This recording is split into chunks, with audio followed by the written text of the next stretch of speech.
En el laberinto de la política europea, donde las decisiones se entrelazan y las estrategias se despliegan con precisión quirúrgica, se gestó un episodio que resonaría en los anales de la diplomacia contemporánea.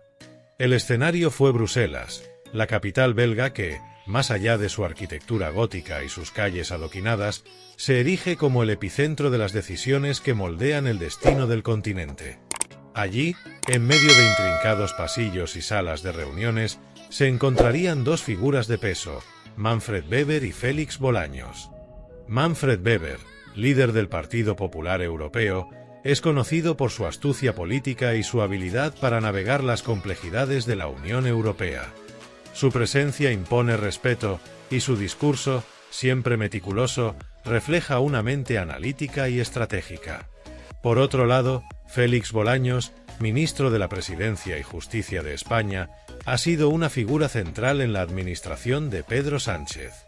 Su reciente viaje a Bruselas tenía como objetivo principal explicar la controvertida ley de amnistía que el gobierno español planeaba implementar.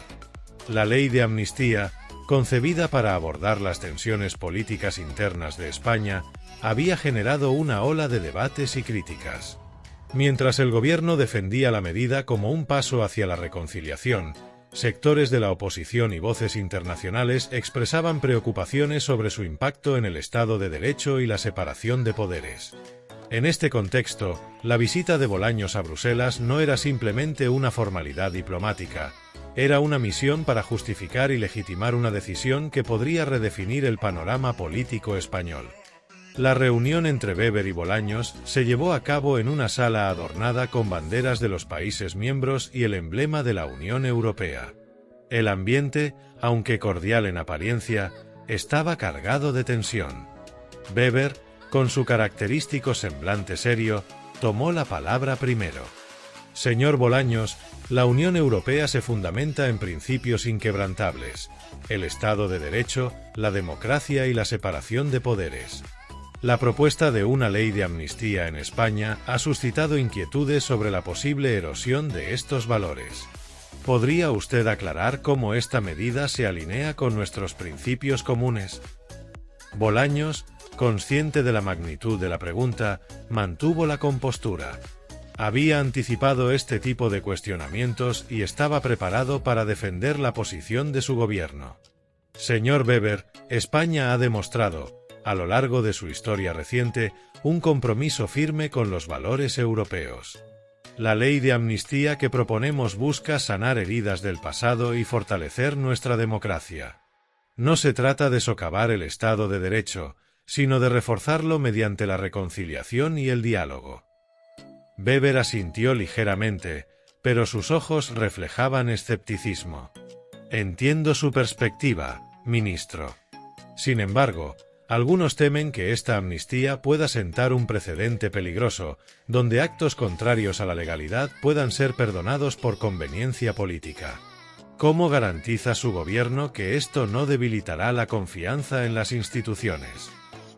Bolaños respiró hondo antes de responder.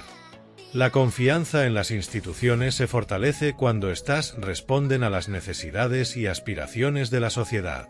La amnistía es una herramienta legal reconocida que, en momentos excepcionales, permite avanzar hacia la cohesión social. Estamos implementando salvaguardas para asegurar que esta medida no sea malinterpretada ni utilizada en detrimento de nuestra democracia. La conversación continuó durante horas, con Weber planteando preguntas incisivas y Bolaños ofreciendo respuestas detalladas. Ambos hombres, representantes de visiones políticas distintas, mostraron respeto mutuo, pero también una firmeza inquebrantable en sus posiciones. Mientras tanto, fuera de las paredes de la sala de reuniones, la noticia de este encuentro se propagaba como pólvora. Los medios de comunicación europeos y españoles seguían de cerca cada desarrollo, conscientes de que el resultado de esta reunión podría tener repercusiones significativas en la política del continente. En España, la sociedad estaba polarizada. Algunos veían la ley de amnistía como una oportunidad para cerrar capítulos dolorosos y avanzar unidos. Otros la percibían como una concesión inaceptable que podría debilitar las bases de la justicia. Las plazas se llenaban de manifestantes, las redes sociales ardían en debates y las tertulias televisivas dedicaban horas al análisis de la situación.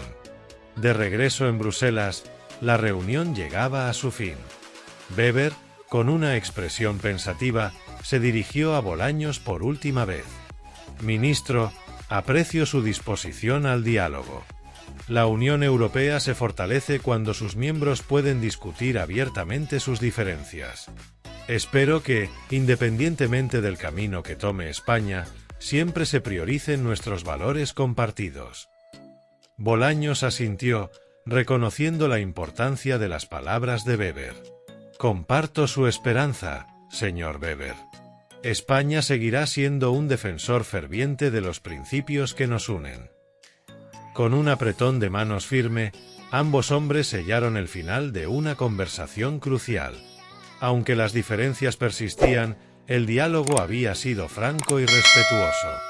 El tiempo diría cómo esta interacción influiría en el futuro de la ley de amnistía y en la relación de España con sus socios europeos. En la majestuosa sala del Parlamento Europeo en Bruselas, iluminada por la tenue luz de las lámparas colgantes y el fulgor de las cámaras de los periodistas, el aire se había vuelto denso.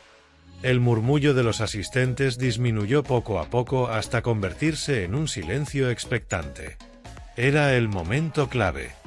Frente a decenas de eurodiputados, asesores y medios de comunicación, la tensión se podía cortar con un cuchillo.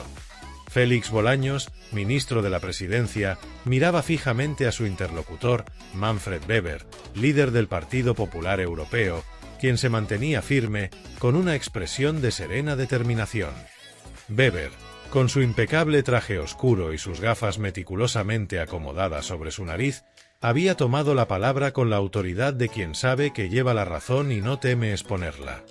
Su voz resonaba con firmeza en la sala mientras exponía, punto por punto, los fallos del gobierno español en cuestiones democráticas, el deterioro del Estado de Derecho y la peligrosa deriva institucional que se vivía en España bajo el mandato de Pedro Sánchez. No era un ataque vacío, no era retórica política. Eran hechos, argumentos sólidos respaldados por documentos, cifras y precedentes. Bolaños, consciente de que cada palabra de Weber era un dardo envenenado contra la imagen del gobierno español, intentó intervenir varias veces, pero cada intento fue hábilmente neutralizado por el alemán con una maestría dialéctica apabullante.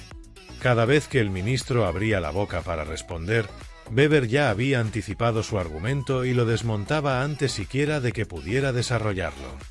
La estrategia era clara, no darle espacio para escapar. Los eurodiputados presentes observaban con atención. Algunos asentían discretamente, otros murmuraban entre ellos, analizando cada frase con detenimiento. Mientras tanto, los asesores de Bolaños, sentados a unos metros, intercambiaban miradas de preocupación, algunos revisaban documentos apresuradamente, intentando encontrar un resquicio en la argumentación de Weber para contrarrestar su ataque. Pero no lo había. La humillación era evidente.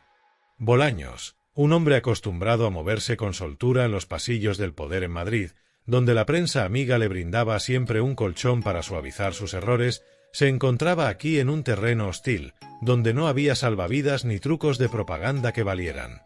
Sus intentos de articular una defensa eran torpes, llenos de frases vacías y evasivas que solo servían para alimentar la percepción de que estaba acorralado.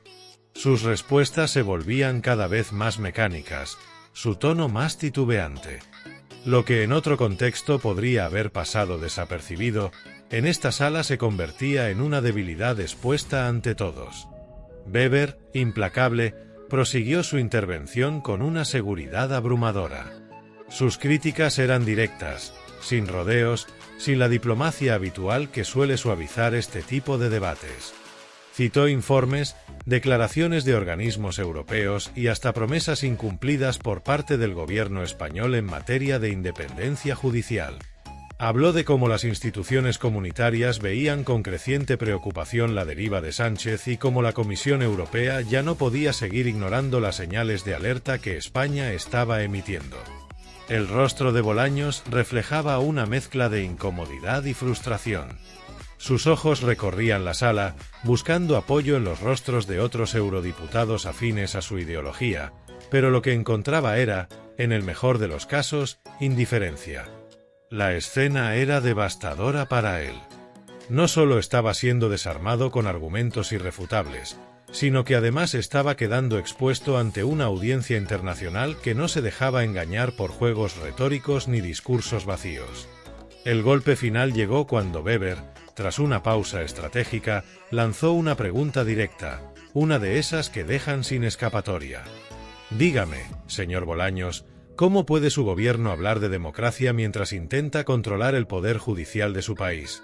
¿Cómo puede exigir respeto a las instituciones europeas cuando ignora sus advertencias y sigue adelante con su agenda sin consenso ni diálogo?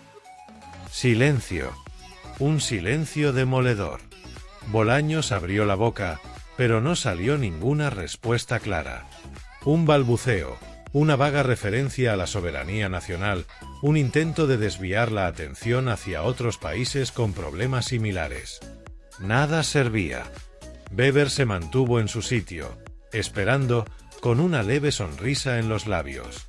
Sabía que ya no hacía falta decir más. La imagen hablaba por sí sola. Un ministro sin respuestas, sin argumentos, sin salida. Las cámaras capturaron el momento exacto en que Bolaños, con un ligero carraspeo, bajó la mirada y movió los papeles que tenía frente a él, como si buscara en ellos la respuesta que no encontraba en su propia mente. La humillación era total. Las redes sociales no tardaron en estallar con comentarios, memes y análisis sobre lo ocurrido. La palabra ridículo fue una de las más repetidas entre los usuarios que seguían en directo el desarrollo de los acontecimientos. El terremoto político estaba servido. Lo que había comenzado como un simple debate en Bruselas se había convertido en un escándalo de proporciones internacionales. La prensa internacional tomó nota, y los titulares del día siguiente fueron demoledores para el gobierno de Sánchez. Lo ocurrido en Bruselas no se podía ocultar, y las consecuencias políticas no tardarían en hacerse sentir en España. Si no quieres perderte más momentos históricos como este, suscríbete ahora y mantente informado con nuestro contenido exclusivo. No dejes que te lo cuenten.